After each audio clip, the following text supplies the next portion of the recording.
नमस्कार। सोजस बुलेटिन में आपका स्वागत है। मैं हूं आपके साथ अभिलाषा गर्ग। एक नजर हेडलाइंस पर।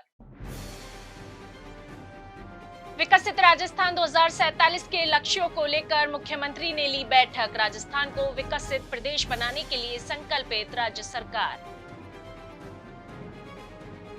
जोधपुर एलिवेटेड रोड के लिए केंद्र सरकार ने 1243 करोड़ रुपए किए स्वीकृत। मुख्यमंत्री ने प्रधानमंत्री और केंद्रीय सड़क परिवहन मंत्री का जताया आभार। जयपुर में वंदे गंगा रात्रि चौपाल में जल संरक्षण में जन भागीदारी विषय पर हुई चर्चा। आम जन को जल संरक्षण के लिए किया गया जागरूक।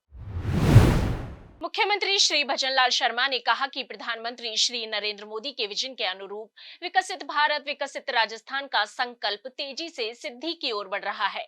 उन्होंने कहा कि राज्य सरकार लोक कल्याण को एकमात्र ध्येय मानकर ऐसी योजनाएं क्रियान्वित कर रही है जिससे प्रदेश के शिक्षा, चिकित्सा, बिजली, पानी, आधारभूत संरचनाओं जैसे बुनियादी क्षेत्रों की दिशा और दशा निरंतर बदल रही है और एक सशक्त समृद्ध राजस्थान का भविष्य सुनिश्चित हो रहा है। श्री शर्मा मंगलवार को मुख्यमंत्री निवास पर विकसित राजस्थान 2047 के लक्ष्यों की प्राप्ति हेतु विजन डॉक्यूमेंट को लेकर बैठक की अध्यक्षता कर रहे थे।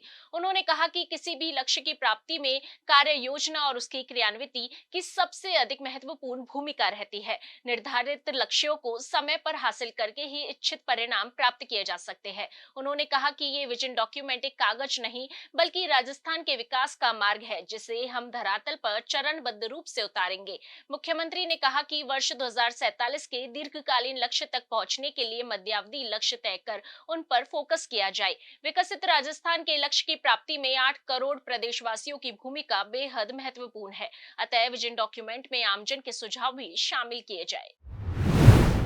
मुख्यमंत्री श्री भजनलाल शर्मा ने प्रधानमंत्री श्री नरेंद्र मोदी और केंद्रीय सड़क परिवहन एवं राजमार्ग मंत्री श्री नितिन गडकरी का जोधपुर एलिवेटेड रोड के निर्माण के लिए 1243 करोड़ 19 लाख रुपए स्वीकृत करने के लिए आभार व्यक्त किया है। श्री शर्मा ने कहा कि उत्कृष्ट सड़क कनेक्टिविटी विकसित राजस्थान के संकल्प को साकार करने की दिशा में जोधपुर की 7.633 किलोमीटर लंबी एलिवेटेड रोड मील का पत्थर साबित होगी। उन्होंने कहा कि आधारभूत संरचनाओं के सुदृढ़ीकरण और परिवहन सेवाओं के विस्तार के लिए केंद्र एवं राज्य की डबल इंजन की सरकार प्रतिबद्ध होकर कार्य कर रही है। प्रस्तावित एलिवेटेड कॉरिडोर महामंदिर जंक्शन से शुरू होकर जोधपुर शहर में अखलिया चौराहा के पास समाप्त होगा।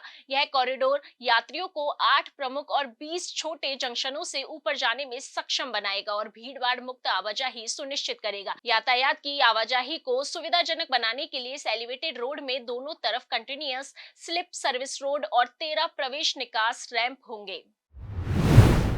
मुख्यमंत्री श्री भजनलाल शर्मा ने जयपुर में दौसा मनोहरपुर हाईवे पर हुई भीषण सड़क दुर्घटना में हुई जनहानि पर गहरा शोक व्यक्त किया है।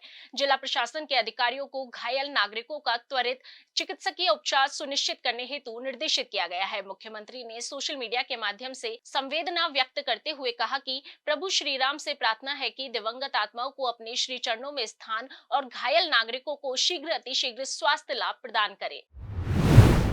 मुख्यमंत्री श्री भजनलाल शर्मा के निर्देशों की अनुपालना में वंदे गंगा जल संरक्षण जन अभियान के तहत जयपुर जिले में विभिन्न गतिविधियों का आयोजन किया जा रहा है। अभियान के तहत आज विभिन्न जगहों पर वंदे गंगा रात्रि चौपाल कार्यक्रम का आयोजन किया गया। वंदे गंगा रात्रि चौपाल में अधिकारियों ने ग्रामीणों की समस्याओं की सुनवाई की, साथ ही पेयजल सहित अन्य कई परिवेदनाओं का मौके पर ही निस्तारण किया गया। राष्ट्रीय स्वास्थ्य मिशन की मिशन निदेशक डॉक्टर टी शुभमंगला ने कहा है कि निचले स्तर तक विभिन्न स्वास्थ्य कार्यक्रमों का प्रभावी क्रियान्वयन करते हुए निरामय राजस्थान के संकल्प को साकार करें। उन्होंने कहा कि सभी जिलों में एनसीडी कार्यक्रम के तहत 30 वर्ष से अधिक आयु के व्यक्तियों की ब्लड प्रेशर और डायबिटीज जांच के निर्धारित लक्ष्यों को समयबद्ध रूप से प्राप्त किया जाए।